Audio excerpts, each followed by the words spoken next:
அம்புலிமாமா ராமாயணம் 35ஆம் பாகம். அந்த காகம் இந்திரனின் மகன், பறவைகளில் சிறந்தவன், மலைகளில் வசிப்பவன், வாயு வேகம் கொண்டவன். பிரம்மாஸ்திரம் துரத்தவே அந்த காகம் 3 உலகங்களிலும் சுற்றியது.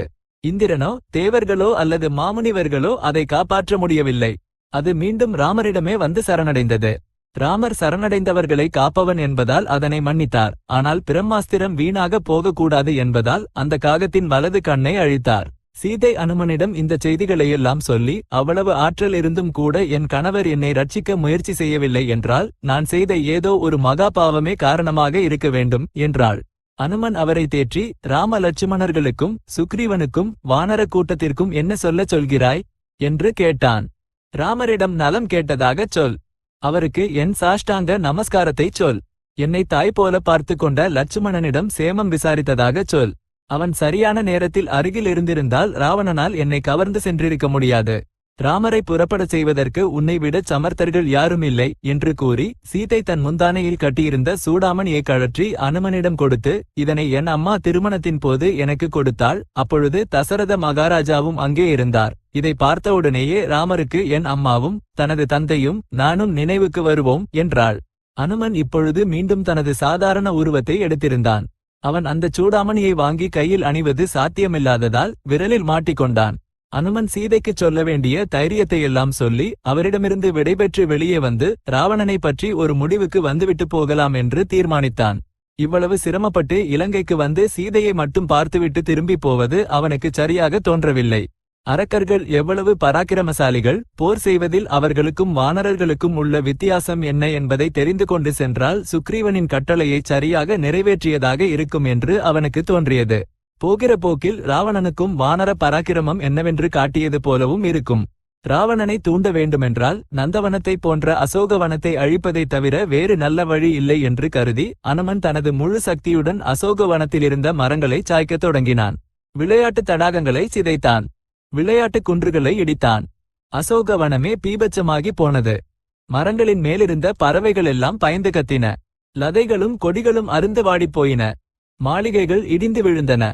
எத்தனை அரக்கர்கள் வந்தாலும் போர் செய்ய தயாராக அனுமன் வாயில் அருகே வந்து நின்றான். அனுமன் செய்த வித்வம்சத்தைக் கண்டு அரக்கப் பெண்கள் அனைவரும் ஓடிவந்து அனுமனை பார்த்தார்கள்.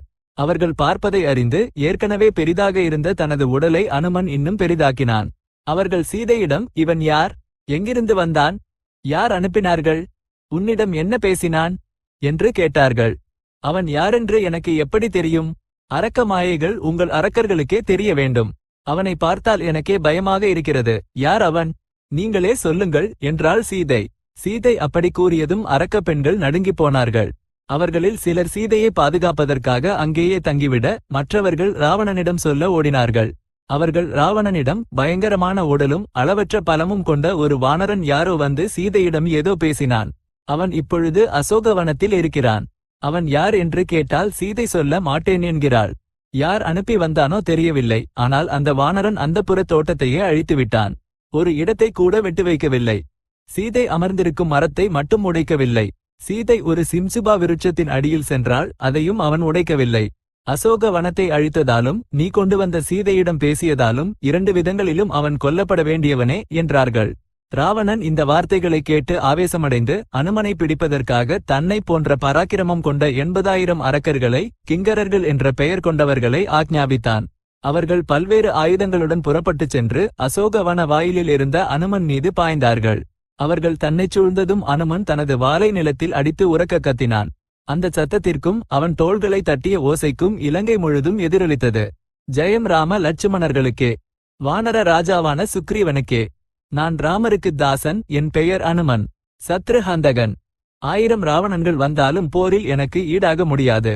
இந்த அரக்கர்கள் அனைவரும் பார்த்து கொண்டிருக்கும் போதே இந்த இலங்கை நகரத்தை அழித்து சீதையை நமஸ்கரித்து ராமரிடம் திரும்பி போவேன் என்று அனுமன் உரக்க கத்தினான்.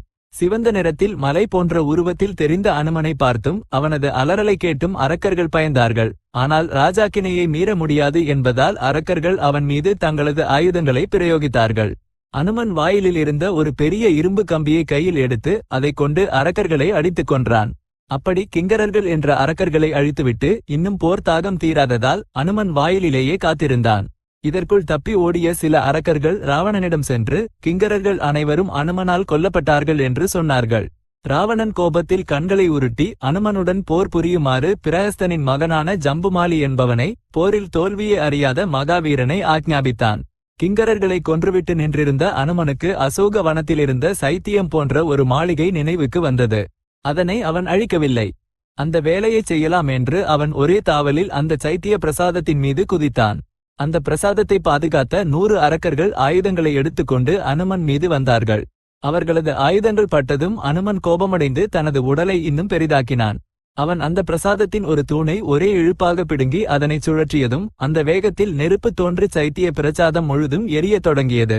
அனுமன் அந்த தூணாலேயே 100 அரக்கர்களையும் கொன்றான்.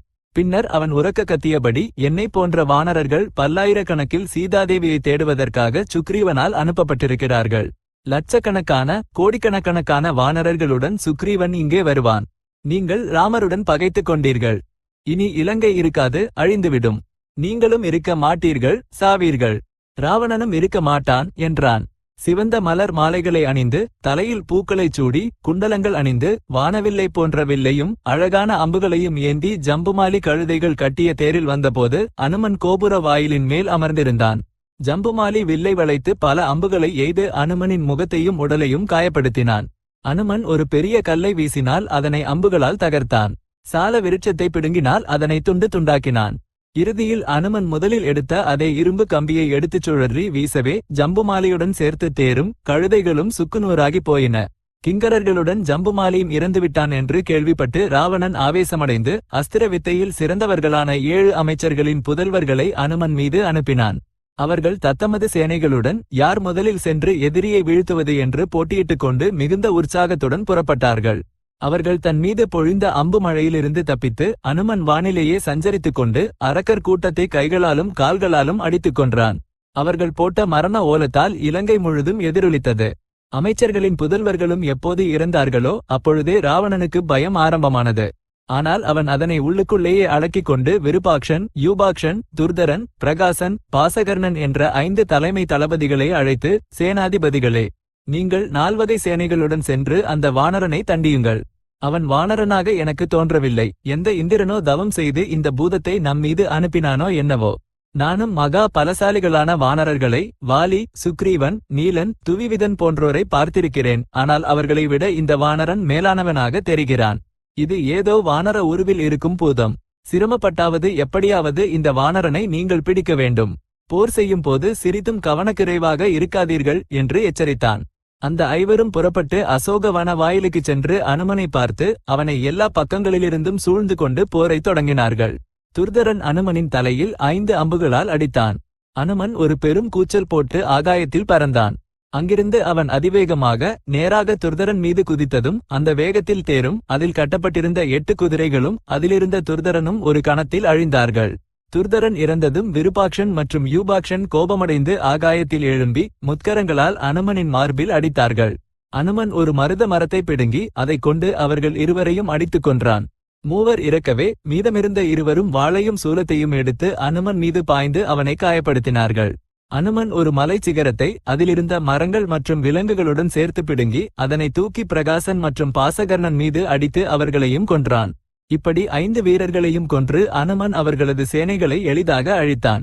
இந்த செய்தியும் தெரிந்தவுடனேயே ராவணனின் கண்கள் போர் வெறியுடனிருந்த தனது மகன் அக்ஷன் மீது விழுந்தது. தந்தை தன்னை திரும்புவதே தாமதம். அக்ஷன் சட்டென்று எழுந்து தங்கம் பதிக்கப்பட்ட தனது வில்லை எடுத்து தங்க அலங்காரங்கள் கொண்ட தனது பெரிய தேரில் ஏறி அனுமன் மீது சென்றான். அந்த தேர் நிறைய ஆயுதங்கள் இருந்தன. அது போருக்கு தயார் செய்யப்பட்டிருந்தது. அவனுடன் சேனையும் சென்றது. அனுமன் இன்னும் அசோகவன வாயிலிலேயே இருந்தான். அவனை பார்த்தவுடனேயே அக்ஷன் தனது எதிரி பராக்கிரமசாலி என்பதை உணர்ந்து மரியாதையுடன் பார்த்தான். இருவருக்கும் இடையே மகா போர் நடந்தது. அக்ஷன் சிறுவனாக இருந்தாலும் அவனது பராக்கிரமத்தை பார்த்து அனுமனும் மகிழ்ச்சியடைந்தான். அவன் அக்ஷனின் அம்புகளில் சிக்காமல் தப்பித்து வானில் சுற்றியபடி, இந்த சிறுவனை எப்படி கொல்வது? இவன் இப்பொழுதே இவ்வளவு பிரதாபத்தை காட்டுகிறானே, எதிர்காலத்தில் இன்னும் எவ்வளவு பலசாலியாவான். இப்பொழுதே இவனை கொல்வது நல்லது என்று நினைத்தான். அக்ஷகுமாரனின் தேர் ஆகாயத்திலும் செல்லக்கூடியது. அது ஆகாயத்தில் இருக்கும் போதே அனுமன் அந்த தேரின் குதிரைகளை கையால் அடித்துக் கொன்று சக்கரங்களை உடைத்தான். தேர் கீழே விழுந்தது. ஆனால் அக்ஷன் வில்லுடன் விறுவிறுவென்று ஆகாயத்தில் எழும்பினான். அப்படி எழும்பிய அக்ஷனின் 2 கால்களையும் தந்திரமாக பிடித்து அனுமன் அவனை ஆகாயத்தில் சுழற்றி பலமாக நிலத்தில் அடித்துக் கொன்றான். அம்புலிமாமா ராமாயணம் 35ஆம் பாகம் சம்பூர்ணம். இப்போதைக்கு ஸ்வஸ்தி.